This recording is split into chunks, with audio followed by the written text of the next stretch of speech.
I think Stanley Kubrick said that the only original contribution to film, different from all the other arts, is editing. What does great editing actually look like? Now, it's a tricky question because editing, when done right, is invisible. And it's hard to quantify because so much of it feels intuitive in terms of rhythm and structure. There's of course techniques you can use, various kinds of cuts, transitions, rules about eye lines, and not breaking the 180-degree line. But the truth is, you can break any and all of these rules and still have a great scene. I'm aware. What are you aware of? So let's take a look.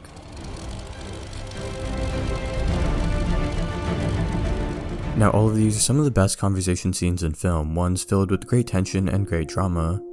And they all have one thing in common in regards to editing, and it's really the only thing an edit actually has to do. Bad editing will be disorienting and confuse the audience in a way that's unwanted. Good editing will get the job done and show the scene in a way that doesn't do anything more, but doesn't hurt it either.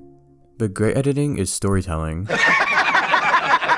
Is something wrong? It's using the power of the cut to actually progress and tell the story and not just show it. Is that what you're asking me?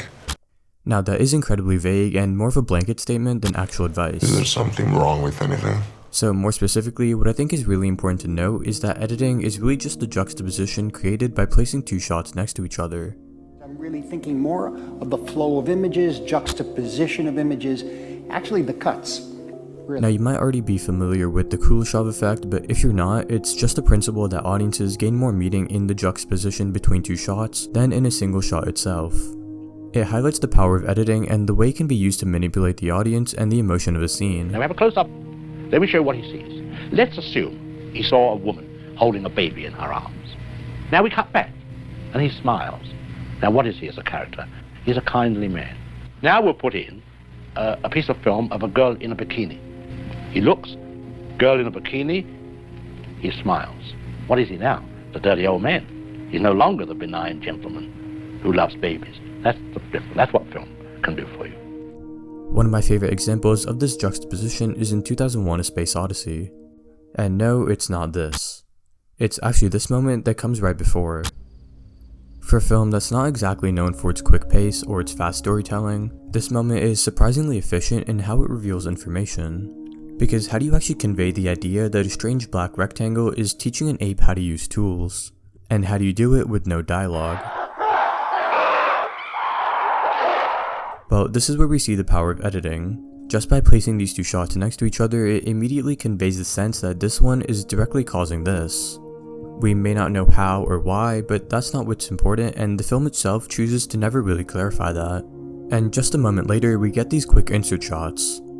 And by placing these two next to each other, once again we get the idea that one is causing the other. And that right there is really the core of it. Editing is storytelling. And what all those great scenes have in common is that the editing reflects the emotions of the character, What do you do? the progression of the scene, You don't know what you're talking about, do you? and the impact it has on the overall film. Harvey Dent never made it home. So let's break it down and take a look at some examples. From my point of view, it felt like it was an opportunity to be very muscular and rhythmic and brutal and use sound very interesting way. So the scene I want to look at starts with Alejandro moving through this cartel boss's house. He reaches a table where they're having dinner and he exacts his revenge on the people that killed his family. What I really love about this scene is how little they actually cut. Most of the scene is composed of the same pretty basic shots, but what it does is establish a rhythm that feels so unique to the scene and the characters. Every night, you have families killed. This isn't a flashy moment of cathartic yet- vengeance. Here you dine. It's a slow unraveling of Alejandro's character. Tonight should be no different. What I really like here is that the camera often stays on the reactionary character when the other is speaking, Your wife. You think she'd be proud of what you become? because it understands that the important part of the scene at that moment is the reaction to whoever is talking. Don't forget about my daughter. Or this shot that comes later. Ahora vas a conocer a Dios. We don't actually see the family getting shot, just Alejandro's reaction. And that's because at that moment, his completion of revenge and what that means for him is the most important part of the scene. But then we get this shot, which is the first time we get a wide angle like this of the whole table. And by not showing the family getting shot before, it makes this moment all the more impactful. I think it's the perfect example of editing building the vibe and rhythm of the scene and the film as a Go whole. ahead and finish your meal. It doesn't use many cuts, but it uses perfect breaks in its rhythm to highlight the film's story and the darkest part of its world. What are we doing? Because editing great conversations isn't just about having a lot of cuts or showing different angles. Everything comes down to the story and character, even if that means we get editing that on the surface looks boring. Oh, honey, that's nice, eh? The scene from Heat uses the same two angles for its entirety, and it's also one of the best scenes in film history. You see me doing thrill-seeker liquor store holdups with a Born to Lose tattoo on my chest? And that's because it perfectly builds the similarity and balance between the two characters. So you never wanted a regular type life? The fuck is that? Barbecues and ball games? These are two men on equal footing, more alike than anyone realizes. And the editing never gives either of them the upper hand. This regular type life, that your life? They're meant to be equals, and by using the same two shots, the film perfectly establishes that connection. My life's a disaster zone. The speed of the cut is another factor that can build story.